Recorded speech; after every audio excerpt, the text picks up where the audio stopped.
That's good right there. Okay, first, thanks for doing this. If you could briefly, and I'm just going to ask you a couple questions and just free flow your answers back to me. Just first, who you are, what your role is, and then also if you could also identify if you've had other management roles in the past, just kind of what your background in management and leadership is. Sure. Yeah. So I'm Matt Johnson. Work here at Duke Energy Renewables, and my background is I did undergrad studies at the University of Kentucky, mechanical engineering, and then I got my PE license after graduating and working for 4 years, which is a requirement. And then I also went back to school to Wake Forest and got an MBA in the evenings. And I've been a manager. It's funny, I was actually thinking about this the other day. Like, how long have I been a manager? And I think it's probably been close to 10 years, probably more like 8 or 9. My first role was I was a manager in here at Duke Energy Renewables in our O&M team, and it was relative to performance monitoring of wind turbine and solar assets. And it was a smaller team, just a couple folks. And then I transitioned from there as a manager in the asset management team, where I had a few people reporting to me, and we were managing all of our financings for all of our projects. We were managing the budgeting for all of the projects for the given years, and then working through consents, lender consents, and administrative things for financings on the back end. And then from there, I actually left the company, went down to Florida and worked for NextEra Energy, and was a manager there as well in project development. And so I had a region with developers who reported to me, and we were doing new real estate deals, interconnection filings for renewable energy projects, and really, greenfield development from the ground up, developing energy projects, solar predominantly. And then from there, I transitioned into my most recent role, which a manager again back at Duke Energy Renewables, back in Charlotte. And I have a team of project managers that are overseeing the construction of our new solar facilities, and a team of early stage engineers who are doing all of the contract negotiations to put all the construction contracts in place, along with all of the procurement.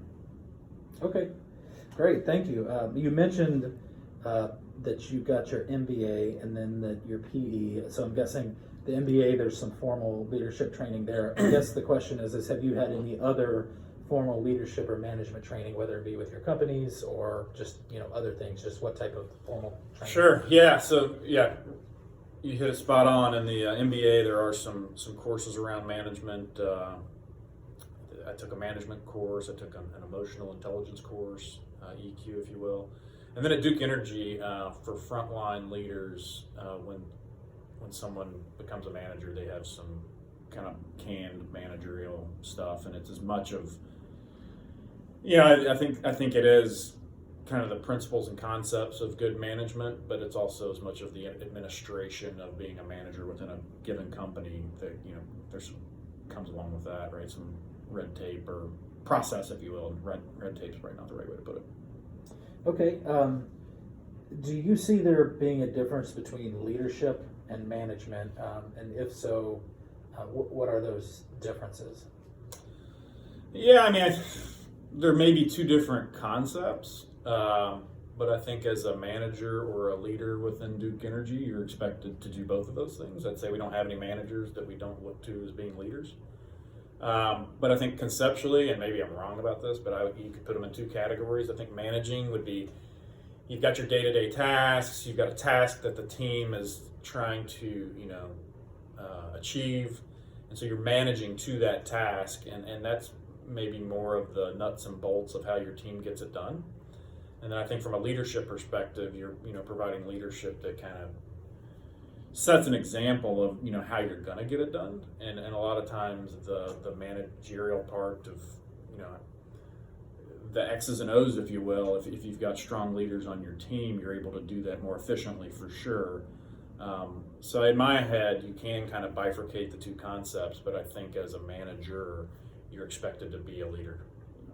Okay, this question, it kind of varies. You have some project things going on and also people management, but from your formal training or just from your past experience, are there any tools that you use to, manage your people? I know there's typically just general feedback, but I don't know if there's other ways that you kind of keep, I guess you would say, keep the reins and just ensuring, people are doing what they need to be doing. I don't know what type of tools you kind of use for that. Yeah, so the company provides you some tools, and the company, most companies set up some structure around, setting goals and reviewing goals and having routine feedback. So I think there is some framework that a company will put in place, but it's on the shoulders of the manager to actually, how well they do that. And some people take it more serious than others, and I think some leaders lean too heavily on that process. I think they say, hey, this process is out there. If I'm adhering to this process perfectly, then I'm doing what this company expects of me as a leader. And yeah, I'm not going to answer whether that's true or not. But I think, good leaders, good managers, have their own things they're doing above and beyond what's, I would call, the minimal requirements, which comes out of the corporate, structure, if you will, through management reviews. And, I think a lot of it comes from learning along the way. You kind of learn what isn't working as much as you learn what is. And, I think a lot of it, it's probably not the answer a lot of people want to hear. I think a lot of it just is in your head, right? You have people working for you. You kind of have a good gauge of whether they're, getting completed what they're supposed to be.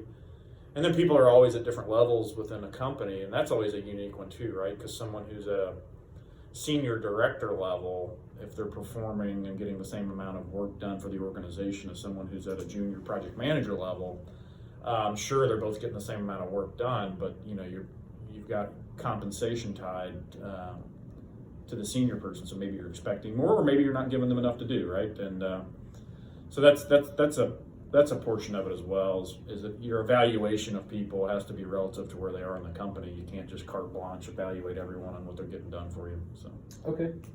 a little different than a basketball team concept, right, where you can look at the stats and kind of figure out who needs to start, who doesn't. It doesn't really work that way when you got people at different levels.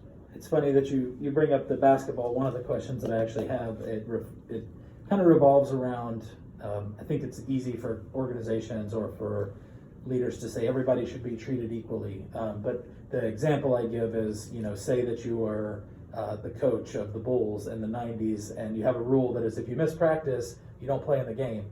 Let's say that Michael Jordan misses practice the night before, game 5 of the finals. More than likely he's going to play. Just kind of what your thoughts are on kind of that equal playing field versus, giving relief at times with different employees. Do you treat everybody exactly the same, or do you manage people differently? Like, just your thoughts on that. Yeah, I mean, some people can be trusted to do more, and that has to be earned, right? You don't just day one, you don't just pile a bunch of trust into people. So I think people do, from a manager perspective, you don't necessarily, you treat people the same from a fairness perspective. Like, you be fair, like that part you do blanket across. And when I say fair, it's, promotions and things like that, but people have different abilities. So to your point about the basketball analogy, some people, if they're very trustworthy and they're getting their job done, and they're autonomous, and they're very autonomous, they just don't require the same amount of feedback loop that you may need from someone who's more junior, or someone who's not even junior, but just maybe not a self-starter. So I think you really do kind of have to feel out how that person is most productive, and you kind of almost want to tailor a managerial style to help them be the most successful they can be, which may require more or less involvement or different techniques. Like, some people, if you give them a checklist, they're great. They can knock out the checklist, and that's all they need. Some people don't need a checklist. They just need high level. I need you conceptually to do this, and they can do that. And then some people, they need a checklist and then a manual on how to actually get the checklist completed. So And you have different people, in an organization where it's different than a basketball team, right? Again, back to my previous point, you got people at all different levels. You've got people who just graduated as their first job. You've got people who've been working for 30 years. So yeah, I think based on some of those things, characteristics within a person, and then kind of where they are in their career, it does drive a little bit of different behavior. Yeah. Okay. Just have 2 or 3 more questions, and I'm guessing you went through these during your MBA, but just a refresher. So there's kind of 5 types of power that they talk about in some of our studies.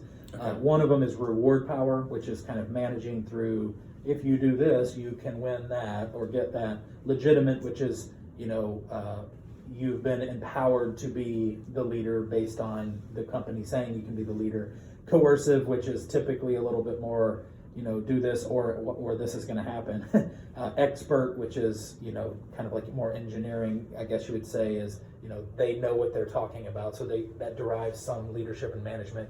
And then lastly, referent, which is kind of more of a social. I was just kind of curious your thoughts on if there are certain powers that you think work better than others, or if there are ones that don't, or if it's a blend, just that kind of thing. Yeah, it's a great question, and I've worked in 2 organizations. One where I would say here at Duke Energy Renewables, you're really empowered. It's like, I think the leadership, that's their goal, is to empower you to want to do stuff, for you to want to be engaged in doing it, and it works really well here. And I would say that as another data point, I've worked at a place where it was the more of the, hey, you do this, and if you don't, you're gonna be in trouble. And be in trouble could mean we're gonna have somebody else do your job. If you don't do it well, you'll be given a chance, and then you saw it happen. You saw people getting not demoted necessarily, but you would see, you come into work one day and it was employee X reported to employee Y the day before, and they've changed the managerial structure, and they've said, we've identified this person who was working for you as being, more efficient, and so now you report to them. And you can imagine for that manager, that's like a very hard pill to swallow, right?